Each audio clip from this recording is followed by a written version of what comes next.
டயானாவை தவறாக வழிநடத்திய ரணில் என்பதாக இந்த செய்தி தரப்படுகிறது.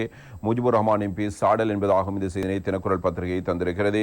எனவே டயானா கமிகே இந்த நாட்டு பிரஜை அல்ல என்பதனை ஜனாதிபதியும் அரசாங்கமும் அறிந்திருந்தும் ஐக்கிய மக்கள் சக்திக்கு எதிராக செயற்படுத்த அவரை தவறாக பயன்படுத்தி வந்திருக்கிறார் என்ற குற்றச்சாட்டு முஜிபுர் ரஹ்மானால் முன்வைக்கப்படுகிறது.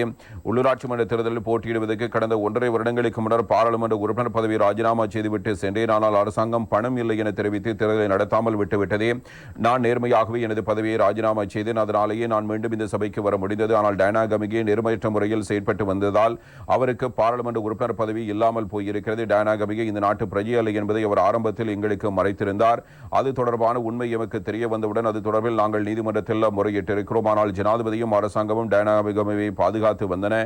ஐக்கிய மக்கள் சக்திக்கு எதிராகவும் சஜித் பிரேமதாசுக்கு எதிராகவும் செயற்பட அரசாங்கம் அவரை வழிநடத்தி வந்தது. அதனாலே பாராளுமன்றத்தில் ஒவ்வொரு முறையும் எமது கட்சித் தலைவருக்கு எதிராக அவர் உரையாற்றி வந்தார்.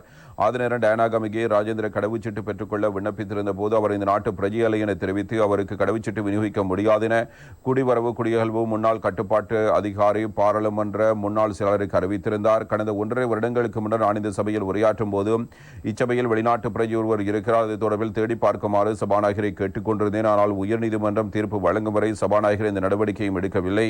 மேலும் டயானா கமிகேக்கு ராஜேந்திர கடவுச்சீட்டு விநியோகிக்க முடியாது என குடிவரவு குடியகல்வு முன்னாள் கட்டுப்பாட்டு அதிகாரி தெரிவித்திருந்த போதும் தற்போது கட்டுப்பாட்டு அதிகாரி கடந்த 2022 மே 12ஆம் தேதியன்று அவருக்கு ராஜேந்திர கடவுச்சீட்டு விநியோகித்திருக்கிறார். அப்போது நாட்டின் ஜனாதிபதி ரணில் விக்ரமசிங்கே ஆவார்.